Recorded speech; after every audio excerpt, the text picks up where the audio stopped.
নমস্কাৰ শিক্ষা বিষয়ক ইউটিউব চেনেল গুড গাইডেন্সলৈ আপোনালোক সকলোকে আন্তৰিক স্বাগতম জনাইছো।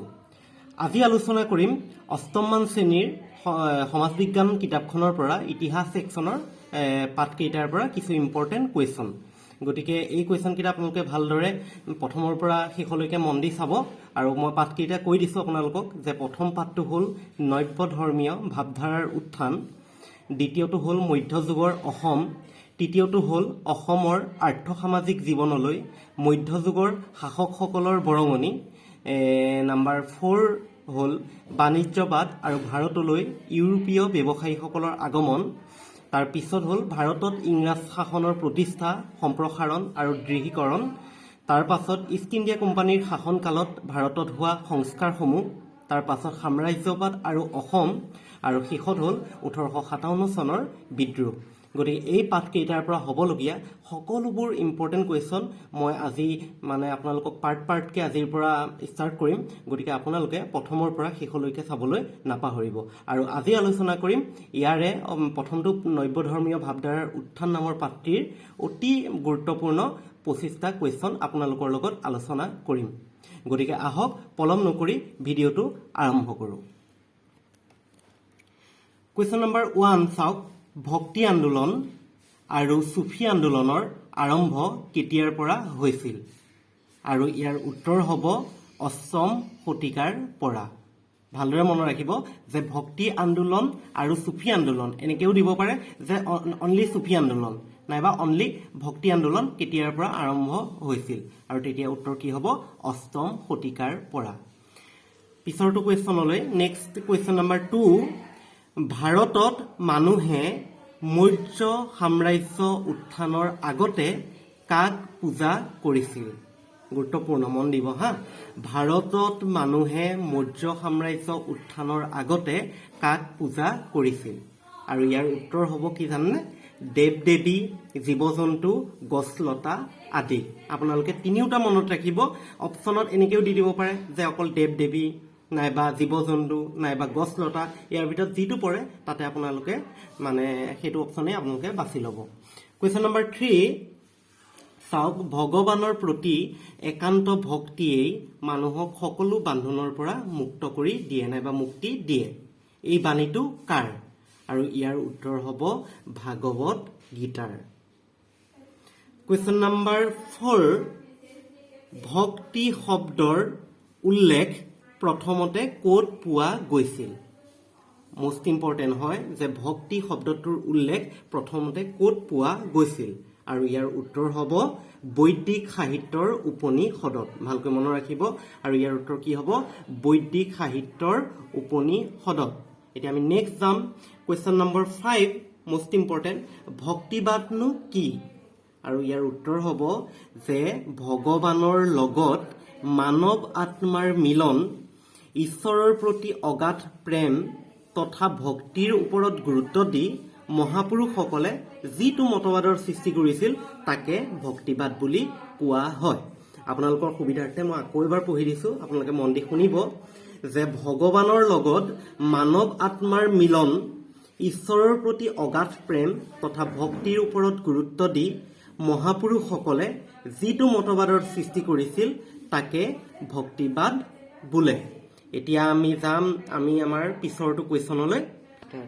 কুৱেশ্যন নম্বৰ 6, কোনে প্ৰথমে ভক্তিবাদৰ জাগৰণ আনিবলৈ প্ৰয়াস কৰিছিল? এইটো বহুত ইম্পৰ্টেণ্ট হয় দেই, আপোনালোকে মন দি শুনিব যে কোনে প্ৰথমে ভক্তিবাদৰ জাগৰণ আনিবলৈ প্ৰয়াস কৰিছিল?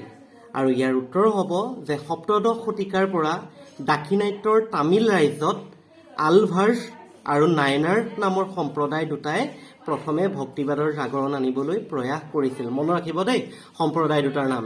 সম্প্ৰদায় দুটাৰ নাম কি কি বুলিও আহিব পাৰে যে কি?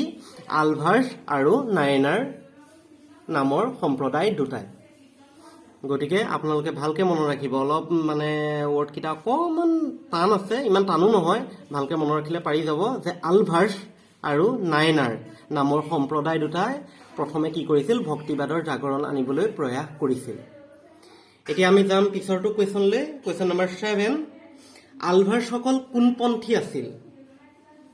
অপশ্যনত বিভিন্ন দিয়া থাকিব যে বৈষ্ণৱপন্থী আমুকপন্থী তামুকপন্থী তেনেকৈ 4টামান অপশ্যন দিয়া থাকিব তেতিয়া কি ক'ব লাগিব উত্তৰ হ'ব ইয়াৰ বৈষ্ণৱপন্থী আলভাৰসকল কোনপন্থীৰ লোক আছিল বৈষ্ণৱপন্থীৰ কুৱেশ্যন নম্বৰ 8 নাইনাৰসকল কোনপন্থী আছিল আৰু উত্তৰ হ'ব নাইনাৰসকল শৈৱপন্থীৰ আছিল মানে শিৱপন্থী আছিল কুৱেশ্যন নম্বৰ 9 তেওঁলোকে মানে এই সম্প্ৰদায় দুটাই ভক্তিবাদৰ ধাৰণাবোৰক কিহৰ জৰিয়তে প্ৰচাৰ কৰিছিল আৰু ইয়াৰ উত্তৰ হ'ব গীত মাতৰ জৰিয়তে কুৱেশ্যন নম্বৰ 10 দাক্ষিণাত্যত কাৰ পৃষ্ঠপোষকতাত ভক্তি আন্দোলন চলিছিল আৰু ইয়াৰ উত্তৰ হ'ব ৰামানুজ দেই মনত ৰাখিব ৰামানুজৰ পৃষ্ঠপোষকতাত কি চলিছিল দাক্ষিণাত্যত ভক্তি আন্দোলন চলিছিল আৰু শতিকাটো কিমান 11 শতিকা পৰ্যন্ত কুৱেশ্যন নম্বৰ 11 কেৰেলা ৰাজ্যত কাৰ নেতৃত্বত ভক্তিবাদৰ উত্থান হৈছিল আৰু ইয়াৰ উত্তৰ হ'ব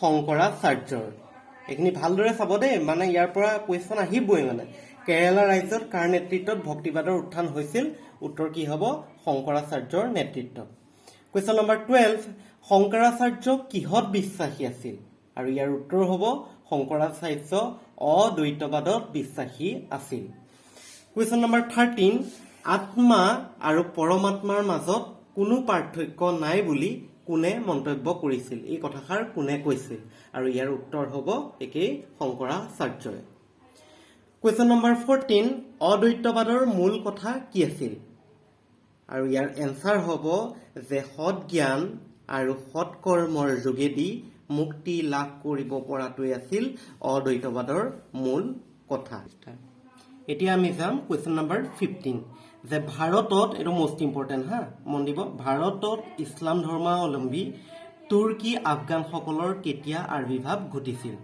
আৰু ইয়াৰ উত্তৰ হ'ব কি নৱম শতিকাৰ পৰা ভাৰতত আকৌ কৈছো শুনক ইছলাম ধৰ্মাৱলম্বী তুৰ্কী আফগানসকলৰ কেতিয়া আবিৰ্ভাৱ ঘটিছিল কেতিয়া আহিছিল আৰু ইয়াৰ উত্তৰ হ'ব নৱম শতিকাৰ পৰা কুৱেশ্যন নম্বৰ 16 উত্তৰ পশ্চিম ভাৰতত মহাৰাষ্ট্ৰত কাৰ নেতৃত্বত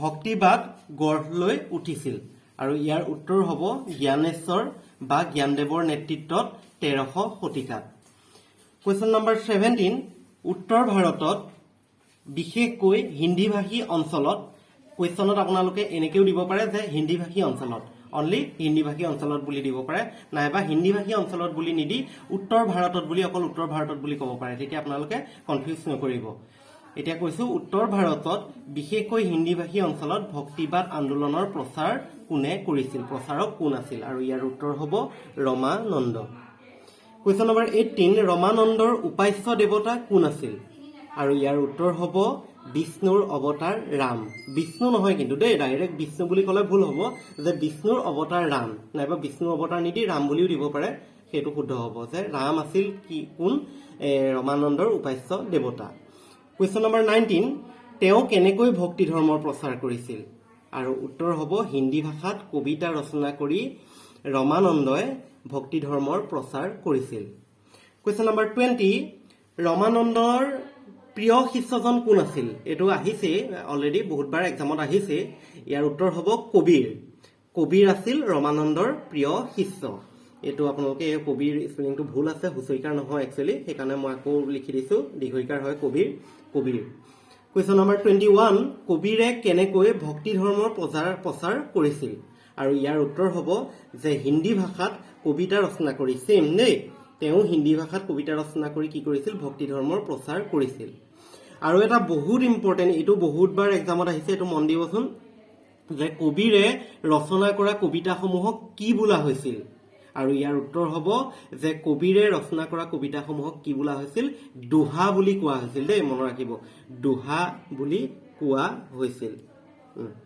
কুৱেশ্যন নম্বৰ 23 কবিক মুছলমান আৰু হিন্দুসকলে কি বুলি স্বীকাৰ কৰিছিল আৰু ইয়াৰ উত্তৰ হ'ব যে কবিক মুছলমানসকলে স্বীকাৰ কৰিছিল সুফি সাধক বুলি আৰু হিন্দুসকলে স্বীকাৰ কৰিছিল ৰাম ভক্ত বুলি এতিয়া আমি কুৱেশ্যন নম্বৰ 24 লে যাম 24 টো হৈছে হিন্দু মুছলমান উভয় ধৰ্মৰ লোকে কাৰ শিষ্যত্ব গ্ৰহণ কৰিছিল এটো বহুত ইম্পৰ্টেন্ট হা বহুতবাৰ আহিছে যে হিন্দু মুছলমান দুইটা সম্প্ৰদায়ৰ মানে লোকে কাৰ শিষ্যত্ব গ্ৰহণ কৰিছিল আৰু ইয়াৰ উত্তৰ হ'ব যে কবিৰৰ কথা মন কৰিব যে কবিৰৰ শিষ্যত্ব কোনে গ্ৰহণ কৰিছিল হিন্দু ধৰ্মৰ মানুহসকলেও গ্ৰহণ কৰিছিল আৰু মুছলমান সম্প্ৰদায়ৰ মানুহসকলেও কবিৰৰ শিষ্যত্ব গ্ৰহণ কৰিছিল এতিয়া আমি যাম আমাৰ আজিৰ শেষৰটো কুৱেশ্যন নম্বৰ 25 ৰামচৰিত মানস কোনে লিখিছিল এইটো বহুত ইম্পৰ্টেন্ট আপোনালোকে জানেই বহুতবাৰ আহিছে যে ৰামচৰিত মানস কোনে ৰচনা কৰিছিল আৰু ইয়াৰ উত্তৰ হ'ব তুলসীদাসে ৰামচৰিত মানসখন